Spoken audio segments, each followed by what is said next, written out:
नमस्कार। चंद्रकांत भी भट्ट अमेरिका से। क्या जाति, धर्म, भाषा, उम्र, हिंदू हो या मुसलमान हो, क्रिश्चियन हो या कोई भी हो, लड़का हो या लड़की हो, कोई भी भाषा हो, कोई भी देश हो, स्किल जो आप में है कोई रोक नहीं सकता। प्रश्न तो जिंदगी में आते ही हैं। बिना प्रश्न आपकी जिंदगी हो ही नहीं सकती है। और प्रश्न से अगर डर गए तो आप जी नहीं सकते हैं। ऐसा मेरी जिंदगी का पूरा तजुर्बा, कम से कम जब से मैं समझने लगा, समझो उम्र है 82 रनिंग, लेकिन तजुर्बा है कम से कम 70 साल का। वो युग देखा बड़द गाड़ी का। वो युग देखा जहाँ न तो टेलीफोन था, न तो कम्युनिकेशन था, न तो ट्रांसपोर्टेशन था, और न तो आज़ादी भी थी।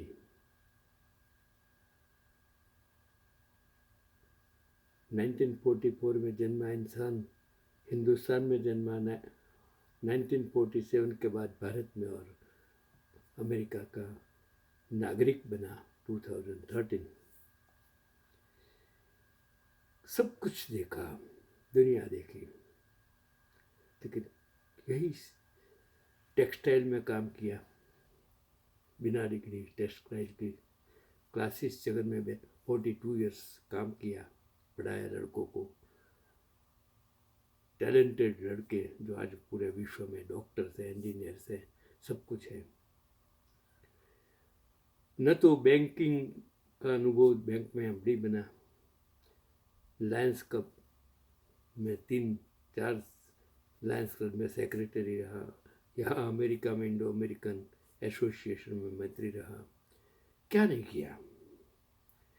कहीं science graduate, arts graduate, law graduate, B Ed, कोई डिग्री काम नहीं आई। डिग्री एक ही काम आई, स्किल।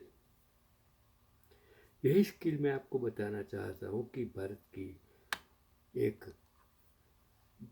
22 साल की हिमाचल की बेटी नीतू पंडित, ब्राह्मण,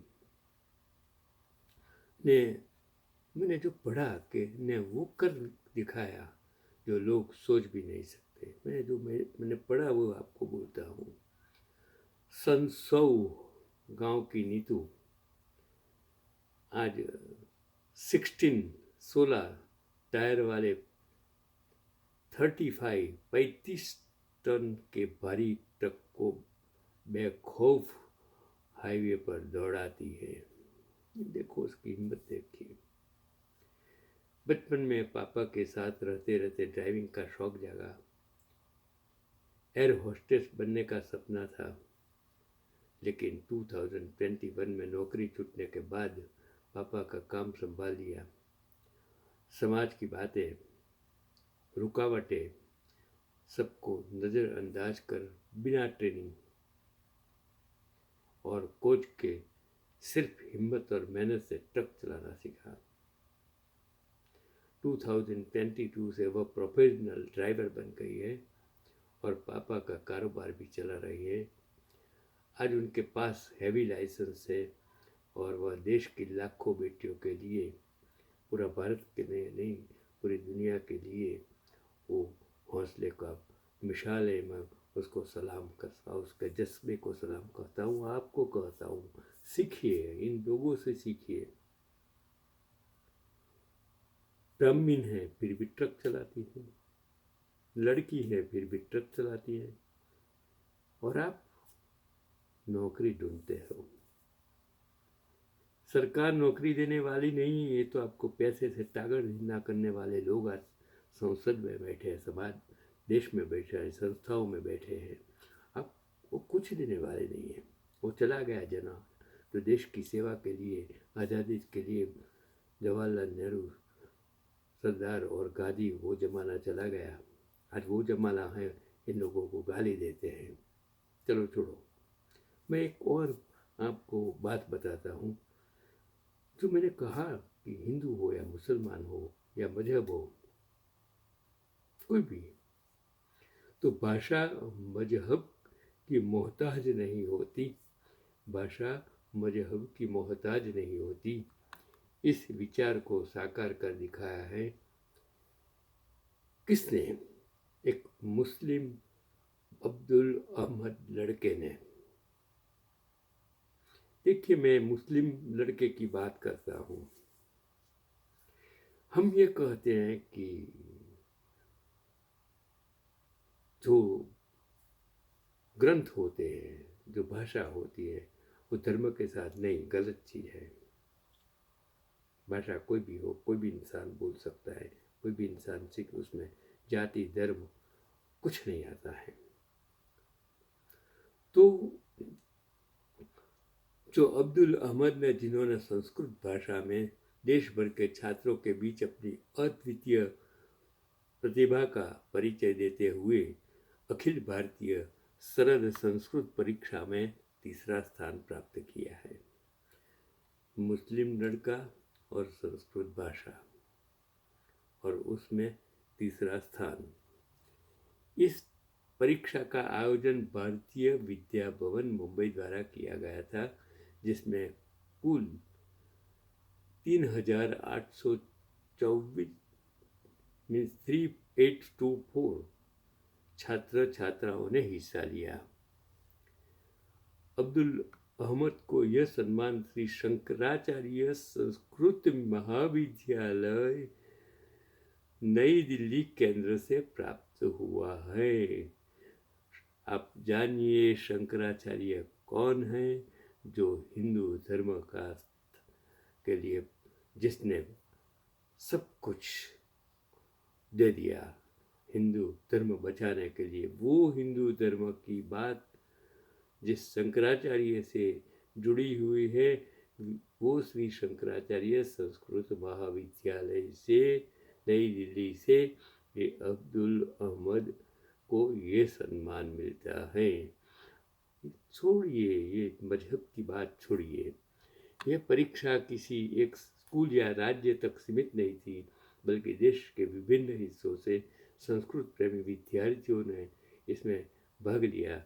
ऐसे प्रतियोगी माहौल में अब्दुल अहमद की सफलता न सिर्फ प्रेरणादायक है, बल्कि भाषा और संस्कृति को जोड़ने वाला भारतीय विरासत का एक सुंदर उदाहरण भी है। अब्दुल अहमद के पिता वरिष्ठ पत्रकार श्री अब्दुल मजीद निज़ामी ने उस उपलब्धि पर अपनी खुशी व्यक्त करते हुए कहा, यह सफलता केवल मेरे बेटे की नहीं, बल्कि उस साझा भारतीय संस्कृति की जीत है, जहाँ एक मुस्लिम छात्र और संस्कृत जैसी प्राचीन भाषा का संगम भारत की समावेशी परंपरा को उजागर करता है। यही है गंगा जमुना की तहजीब, यही है भारत, यही है भारत का संविधान, जो सब धर्म को बराबरी देता है।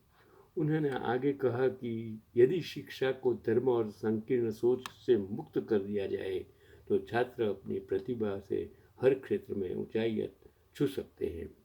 अब्दुल अहमद संस्कृत को सिर्फ एक विषय नहीं, बल्कि भारतीय संस्कृति की आत्मा मानते हैं। उनके अनुसार भाषा संवाद का माध्यम है, दीवार नहीं है। उनकी यह सोच आज के समय में भाषाओं और संस्कृतियों को जोड़ने की दिशा में एक प्रेरक संदेश है।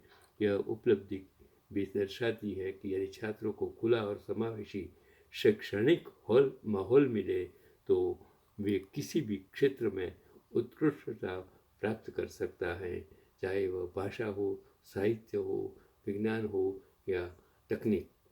लेकिन वो अनपढ़ लोग जो संसद में आ जाते हैं, अपने आप को विश्व के महान वैज्ञानिक साबित करने लग जाते हैं, उसके बारे में मैं क्या कहूँ, उसको शिक्षा के बारे में क्या, क्योंकि शिक्षा ही सब कुछ है।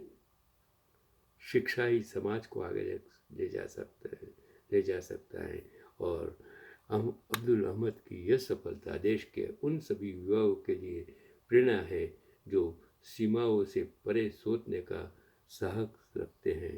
सोचिए, इन राजकारणियों की वोट बैंक में मत आइए, युवा धन को बर्बाद मत कीजिए। युवा धन को इस विषैले जहरीले जो आप बो रहे हैं उससे लोकशाही को मत बर्बाद कीजिए। आपकी वोट बैंक के आपकी सोच से आप हिंदू मुस्लिम को मत बांटिए। और हिंदुओं को भी जागना होगा, मुस्लिमों को भी जागना होगा कि देश में रहना है तो हिंदू मुस्लिम छोड़ दीजिए। हम सब इंसान हैं, हम सब मानव हैं, और मानवता और इंसानियत सबसे बड़ा धर्म है। यही आज का पैगाम चंद्रकांत भट्ट।